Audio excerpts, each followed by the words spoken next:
Boa noite, como é que você está? Hoje nós vamos falar de mais 3 características do fruto do Espírito: a benignidade, a bondade e a fidelidade. Eu estava assistindo um sermão do pastor Marcos Tosta e ele cita uma frase muito interessante: como você lida com o erro dos outros? Com rispidez ou com misericórdia? Como você lida com o erro dos outros? Com rispidez ou com misericórdia? Há uma outra frase que eu gosto que fala: para os amigos tudo, para os outros a lei. É assim que você trata as pessoas? As pessoas que você tem amizade, você dá tudo para elas. As que você não conhece, você trata de uma forma ríspida e dura. Esse é um problema em relação ao evangelismo. Muitas pessoas reclamam: por que eu vou entrar na igreja se lá fora da igreja as pessoas me tratam com mais carinho do que dentro da igreja? Na igreja me tratam com tanta dureza que eu não tenho vontade de estar lá. Pastor, mas Jesus não pegou o chicote e brigou com os cambistas? Fez sim. Mas Ellen White, autora norte-americana, fala que quando ele fez isso, ele fez com embargo na voz, com tristeza.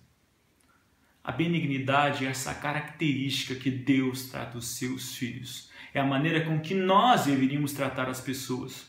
Há um texto que a lição fala, que é um texto tão fantástico que eu fui obrigado a ler. Eu vou ter que ler para vocês. Está em Oséias, capítulo 11, versículo 1 ao 4. Quando Israel era menino, eu o amei e do Egito chamei o meu filho. Quanto mais eu o chamava, tanto mais saíam da minha presença, sacrificavam baalins e queimavam incenso às imagens de escultura. Todavia eu ensinei a andar a Efraim, tomei-os nos meus braços, mas não atinavam que eu os curava. Atraí-os com cordas humanas, com laços de amor. Fui para eles com quem alivia o jugo, e sobre as suas queixadas me inclinei para dar-lhes de comer. Deus está dizendo que você, que está no abismo, está sendo resgatado por Ele. Ele está mandando pessoas como cordas humanas e com amor está tentando resgatar você do abismo, porque Ele se importa com você. A benignidade mostra isso, como Deus se importa com o seu filho, não importa com o que ele faça.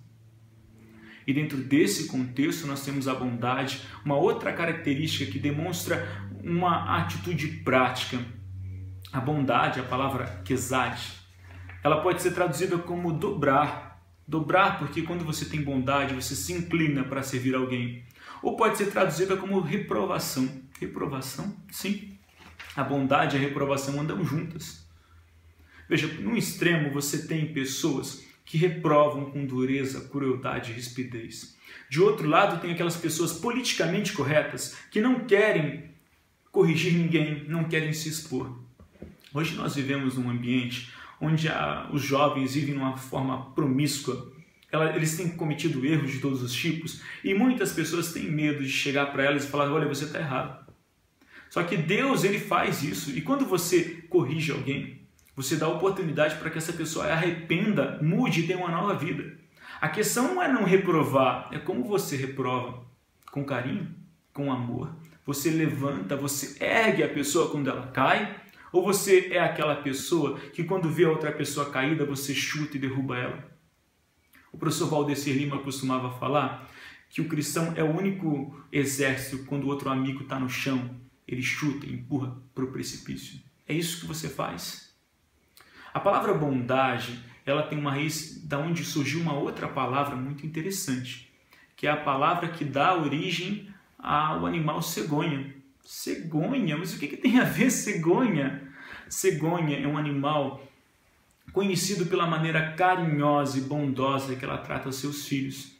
E ela é tão carinhosa que dentro desse contexto surgiu alguns mitos e algumas histórias holandesas e alemãs, onde a cegonha seria aquele animal que traria os filhos para os pais, porque ela protege, ela cuida. Há um professor hebraico que ele conta uma história quando uma cidadezinha holandesa ela estava incendiada, que as cegonhas elas voavam para dentro daquela cidade para salvar os seus filhotes. Muitas vezes se queimando, se machucando e com dificuldade para salvar os filhotes, mas elas iam até o fim, nem que elas precisassem morrer, elas davam a sua vida para salvar os seus filhos. Essa é a nossa função, dar a nossa vida para salvar os nossos filhos espirituais. O interessante é que a cegonha também é conhecida como uma grande predadora de serpentes. E Satanás faz de tudo para colocar serpentes para destruir as pessoas que estão se aprimorando em direção a Cristo. É nosso papel destruir todas as heresias e as serpentes que o inimigo coloca para ferir os seus filhos. É dentro desse contexto que entra a terceira característica, a fidelidade. A palavra pistes, traduzida como fidelidade ou fé, seria a ideia de convicção de crença. Dando a ideia de que você deve ser convicto naquilo que você faz, naquilo que você é. Mas como é difícil hoje, dentro do nosso contexto que vivemos, ser convictos. Você quer se manter fiel, você está desempregado e surge uma oportunidade, mas para essa oportunidade, você tem que quebrar os seus princípios, as suas convicções. E as pessoas falam para você, você vai estar desempregado, você vai largar esse emprego. E você não aceita, porque você quer ser fiel ao seu Deus. Muitas vezes você cai. Muitas vezes você quer ser fiel, mas você cai. E dentro desse contexto que eu lembro do verso que João fala em 1 João 2,1. Filhinhos, eu estou te escrevendo porque eu não quero que você caia. Porque se você cair, você vai se machucar. Mas se você cair, saiba de uma coisa. Existe um advogado perante o Pai, Jesus Cristo, o justo. O professor Rodrigo, doutor Rodrigo, meu ex-professor, ele falava que fé é você acreditar que Deus pode fazer.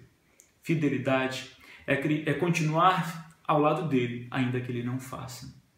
Eu espero que você continue ao lado de Deus, ainda que ele não faça. Mas se você cair, tenha certeza que mesmo assim, Deus está disposto a te levantar e te erguer.